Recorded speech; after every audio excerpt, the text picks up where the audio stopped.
Great patch! You just need to work on your tracking, collision frame rate, draw call optimization, shaders, memory management, multi reading, stages, vertical character realignment, sidestepping system, input delay, input registration, training mode, switching from delay-based netcode, matchmaking, crossplay, looking at the screen, online-only scenarios, offline-only scenarios, communication, looking for feedback, integrating feedback, wide reverse, configure system, character balancing, infinite combos, combo expression, reawakenings, bank A's, positive strings, mix of options, negative bonus, flash step punishment, longest talking cutscenes, intro skip button, lobbies, spectator mode, patch frequency, discounts.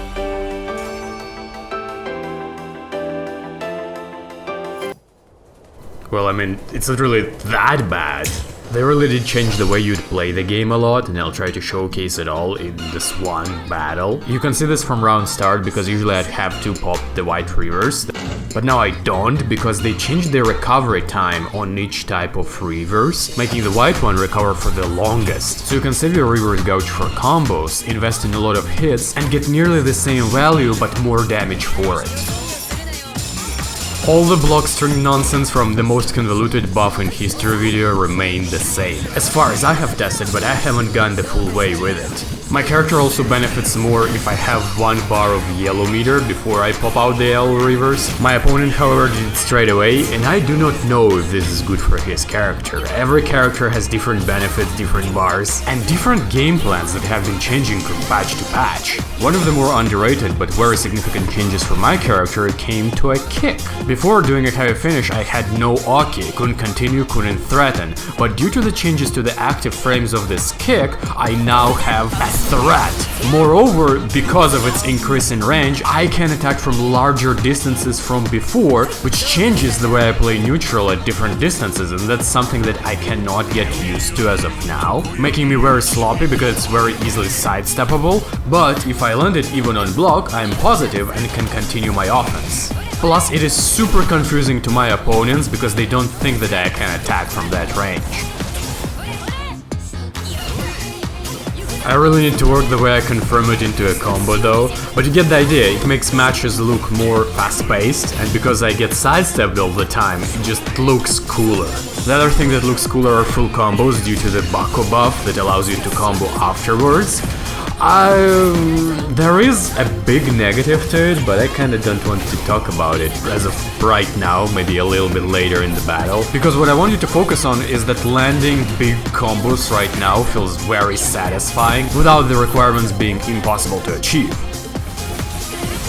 The one thing I can't forgive and stress enough is that the game constantly drops frames and never runs at 60, yet if I disable 2 shaders, suddenly it goes to 60. It's all these little effects like a lot of blur and this aura around her. Like, dude, this aura does not worth 5 frames. Half of the stuff on stages, like little glowing particles, is something that we do not need to affect the performance. It's better not have them and make your game run smoother online than have something I don't even pay attention to because I'm busy doing battle. There is absolutely no way I can run Guilty Gear or Marvel Rivals fine, but can't do anything with this game.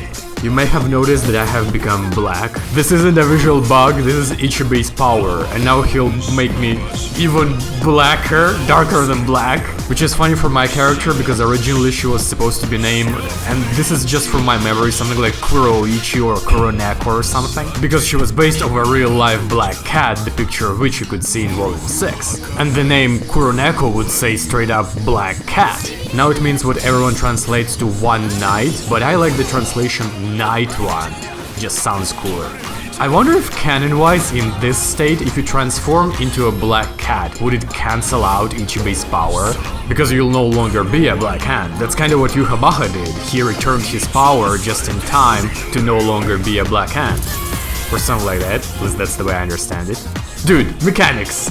One very crucial mechanic is that you gain a little bit of reverse meter when you use something like Bako, a special move, but only in awakening mode, and when you use the reverse, you gain a little bit of special move meter, so you're always gaining one or the other. But that's what's so bad about the Bako buff, because it completely kills another move, Oboro Neko.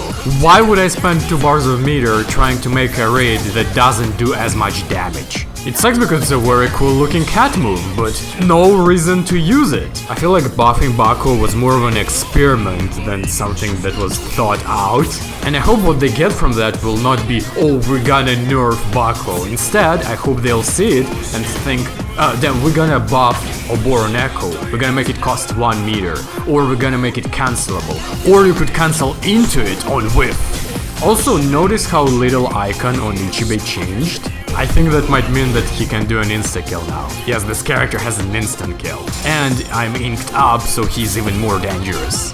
One other very important thing, the amount of lives you have is directly connected to a natural recovery speed of the reverse gauge. The less you have, the faster it recovers on its own. And because of that, some situations become straight up loopable, so my character becomes extra dangerous with no health. I almost died there, I was 1 hit away from death. But now that my color returned, I'm actually good and somewhat winning. Unless I let him do it again, or he lands an instant kill. Marvelous. This time I'll say it.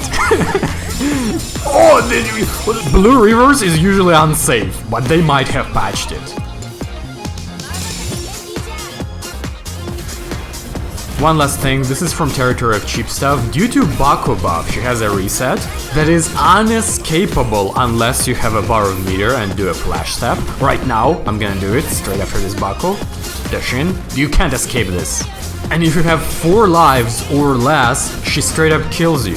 That's it. TOD and you're stuck in like a 2-minute cutscene. I don't know if this is gonna be nerfed or if it should be nerfed, because I have to have full resources and you have to have no resources. In a way, I have to catch you lacking. But if you are a cat main, I wouldn't really rely on it or do it much, since it's probably going to be nerfed next patch. Then again, 1000 Year Blood War Ichigo still has an infinite, so maybe not? I tried to catch this dude with a reset, but he was not sleeping at the wheel. Regardless, it's your turn to get blacked, Ichibei. Last combo. All in all, the point of this video is that the meta of the game changed, all the characters changed significantly. I will not be doing videos for this game, I will wait until the last patch to experience the final version of my favorite character. But you might want to give this a try, and it can end up very good. This game just suffers from frame rate a little bit, the netcode is bad, there are bugs in training mode and infinite combos, and it's ass.